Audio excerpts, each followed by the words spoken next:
ولات المدينه ديالنا تفكر وتبنى انطلاقا من المصلحه ديال السياره ماشي ديال الانسان، وتولي الانسان خاضع للطوموبيل.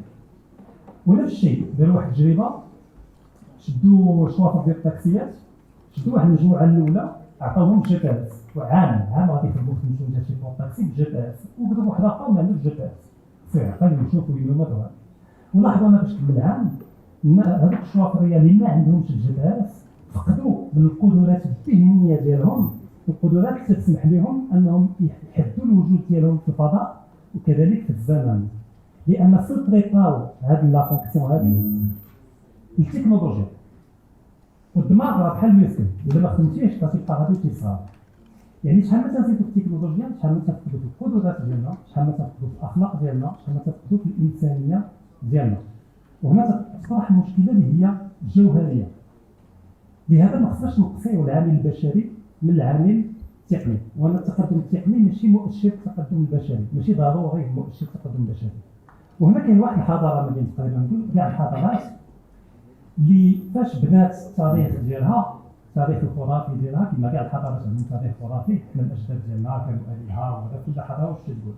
هذه الحضاره كانت واقعيه في الاصل ديالها، هما الرومان، الامبراطوريه الرومانيه. شو كانوا تيقولوا؟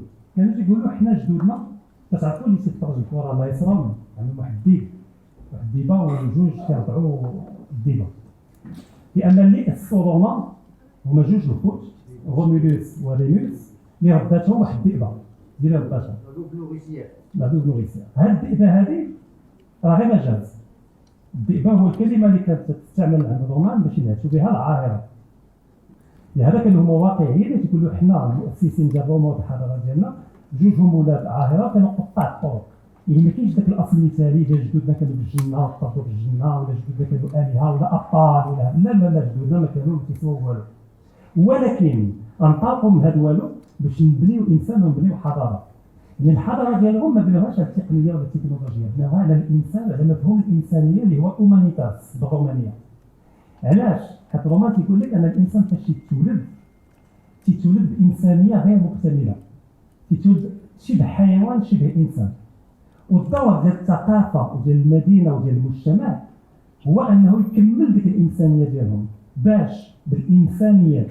هاد الانسانيات كانت في مركز التعليم العمومي في عده دول في العالم هما لي زيمانيتي. اش كاين شي قضايا في لي زيمانيتي؟ الفلسفه، الفلك، الرياضيات، الشعر، اللغه، يعني كاع المسائل اللي غادي يكملوا الانسانيه ديالك ويحيدوا منك الجانب الحيواني. لهذا الجيوش الرومانيه ما كانش عندها الحق تدخل روما، حيت روما كانت المدينه ديال المجتمع، ديال الحضاره، ديال الانسانيه ككل، بينما الحرب عندها واحد الجانب حيواني، خصنا نتخلاو على الانسانيه ديالنا باش نمشيو للجانب الحربي. وهذا ما منعش روما انها تبلور عده تكنولوجيات، عده تقنيات، بدليل ان حد الان عندنا قنطرات وعندنا بوليميليس بوليلي باقي الاثار ديال الدوله الرومانيه. عندنا قنطرات تبنيو الحكومه ما يدوزوش عامين ينضجوا، بينما ديال الرومان باقي لحد الان كاينين، وكانوا تيعرفوا يخدموا في السيما واكتشفوا عده تقنيات. القانون الروماني راه هو الاساس ديال 90% ديال القانون العالمي. لو دروا رومان راه باقي لحد الان هو اللي كاين، هو الدروا كونتينونتال القابل. غنرجعوا للجانب ديالنا حنا اليوم.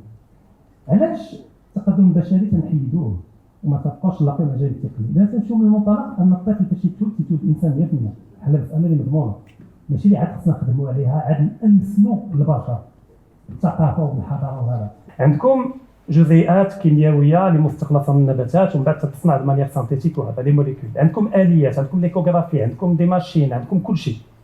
تخيلوا نشدكم ونرجعكم 1000 عام الى الوراء في القرون الوسطى، وغنحطكم بهذا الشيء اللي قريتو. ما عندكمش لي موليكول شيميك، كاين لا دوليبران لا اسبرين لا حتى حاجه. ما عندكمش ليكوغرافي، ما عندكمش لي زاباري. واش تقدروا تعالجوا الناس؟ السؤال هذا صعيب، حيت بلا ما نشوف دي سيناريو بحال والكين ديد ولا هذا. ولكن تخيلوا غدا شي انفجار الشمس، التيار الالكترومغناطيسي وهذا كلشي، الاليات كامله غتخسر، ما بقات اوكين ماشين خدامه، غيبقى لنا ستوك ديال لي موليكول وكاين يتقادى دغيا. شنو غنديروا؟ شنو غنعالجوا الناس؟ الدونتيست واش يقد يفتح لواحد مريض بلا البنج بلا الدويات بلا هذا؟ واش غنعاودوا نكتشفوا شنو هما النباتات وشنو هما لي فيرتو النباتات، شنو هما لي سينيرجي اللي كاين في هذا؟ يعني الجانب الانساني الى جردناه من الجانب التقني ما تيبقى يسوى والو، لاننا تخلينا على عده المعارف اللي كانوا عندنا، عده مكتسبات للانسانيه بناتهم على الاف السنين نزلنا عليهم باسم الكونفور والراحه ديال التكنيك والراحه ديال لي ماشين. وهذه المساله كما قلت دابا على الاطباء ولا الفيوتشر ميدسان ان شاء الله غادي توليو ممكن نطبقوها في اي ميدان كما بغى يكون، اي ميدان الا حيتي التقنيه تولي معاق ذهنيا فكريا ما بقاش يتعامل مع الواقع ديالو، لان سوتريطا كل شيء لا تكنيك وكل شيء التقنيه.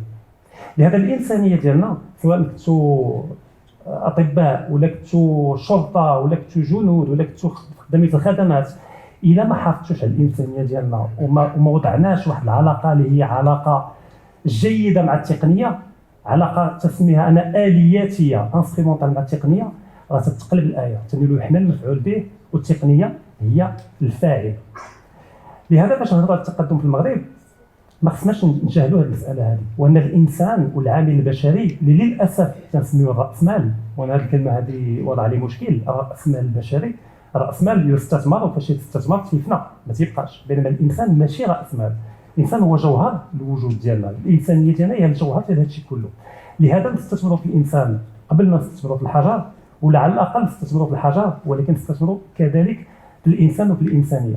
نتوما تلاحظوا اليوم بس نبقى باش نخرجوا تلقاو ان الشباب ولا الدراري الصغار ما بقاش عندهم مشكل يخسروا الهضره امام الناس كبار، الحاجه هذا، بينما حنا فاش كنا صغار راه كانت بنت الدوس ما نسكتوش نقولوا فاش غادي نديفا حشم شويه، هذا تخلف ولا ماشي تخلف.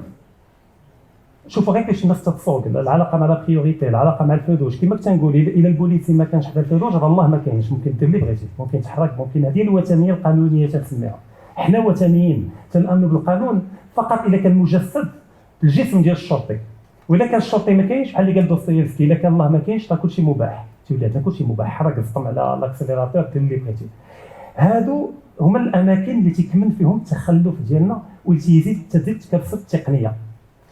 لهذا ما يمكنش حنا اللي تندعيو الايمان وتندعيو العلاقه اللامرئيه ولا اللاماديه مع الوجود مع الاله تنتصرفوا في اليوم في الحياه اليوميه ديالنا بحال الوثنيين اللي ما تنحترموا القوانين وما نحترموا الاخر الا الا كانت واحد الرقابه، واحد الكاميرا تراقب ولا واحد الشرطي تيراقب. لهذا التقدم راه تقدمات كتمشي يد في اليد، بينما الخطاب العام دابا هو ان التقدم التقني هو الالفا والاوميغا كما تنقولوا ديال التقدم كما بغا يكون. لهذا الانسانيه هو الجوهر ديالنا، والتقنيه اداه من الادوات اللي تسمح لنا نحافظوا وننميو هذه الانسانيه ديالنا. وشكرا.